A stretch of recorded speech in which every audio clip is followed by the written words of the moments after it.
Sage the Dragon, Episode 8, The Black Market. Human prohibition has a long and fascinating history.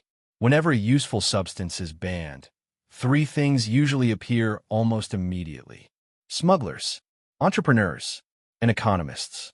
Crystal tea was no exception. Less than 48 hours after the official ban, the first quiet exchange occurred in a university laboratory. A junior technician removed a thermos from his bag and set it carefully on a stainless steel table. 5 researchers stood around it with a seriousness normally reserved for rare archaeological artifacts. "This," the technician whispered, "is from the dragon." The scientists stared. Inside the thermos, faintly glowing liquid swirled softly. One of the researchers spoke first. "You do realize this is illegal?" "Yes," the technician replied. "That is why it is interesting." They poured small samples into laboratory glassware. The glow remained stable. Chemical sensors began scanning.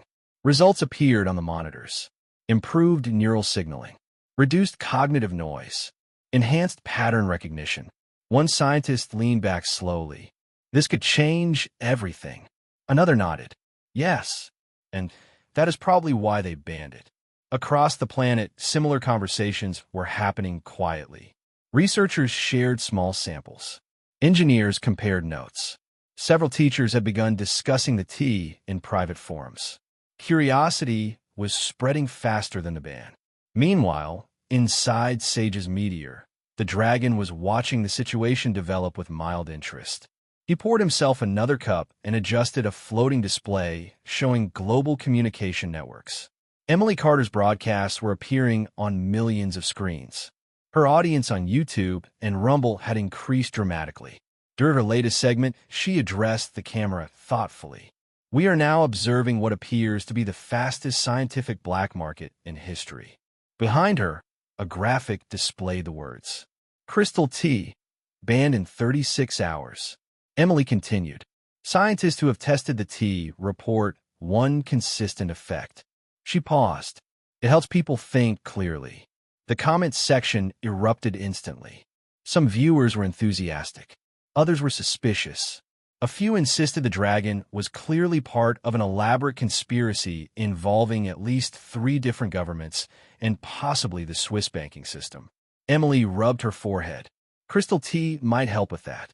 At that exact moment, a small package arrived at the studio. No return address. Inside was a simple thermos. Emily stared at it. Her producer looked nervous. "You're not going to drink that on camera, are you?" Emily considered the question. Then she remembered the press conference, the dragon's calm voice, the clarity in the astronauts' interviews. She picked up the thermos.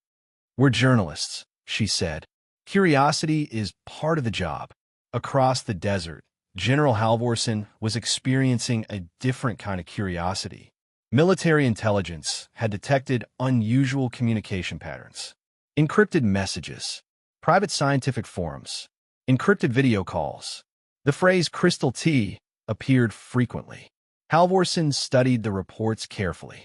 "So the ban created a black market in 2 days." "Yes, sir." He looked toward the meteor resting quietly on the desert floor. The crystal gardens shimmered faintly in the evening light. Inside the meteor, Sage finished his tea. He adjusted a display showing the growing web of curiosity spreading across the planet. "Dragon Principle 8, he said thoughtfully.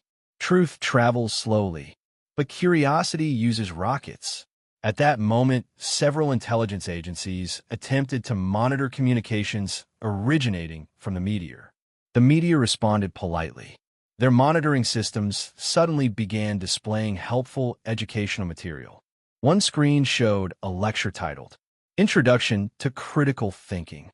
Another displayed a recipe for gingerbread. Inside the meteor, Sage raised an eyebrow. "Surveillance," he said. "Such an inefficient learning method." Back in Emily Carter's studio, the thermos sat quietly on the desk. The camera lights glowed. Millions of viewers were watching. Emily opened the lid. Inside, faintly glowing tea shimmered softly. She looked directly into the camera. "Well," she said, "this appears to be happening." She poured a cup. Across the world, people leaned closer to their screens. In the desert, Sage watched the broadcast with interest. Education, he reflected, was progressing faster than expected. Emily raised a cup and drank,